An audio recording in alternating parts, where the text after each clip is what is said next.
عزتمندو مینوالو د نصیبان عابد صاحب یو ایټم درته وړاندې کوم تاسو ټولو مینوالو ته دې سپیشل ډالۍ وي خاص کر مسافرینو ته زموږ چینل له سره سبسکرایب کړئ سنګر لال بادشاه په نوم باندې ډېره مننه شکریه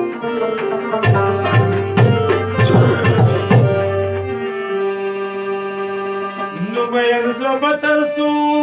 کوي تاوان په مازدیګر کې یا خدایه نن خو راولي جانان په مازدیګر کې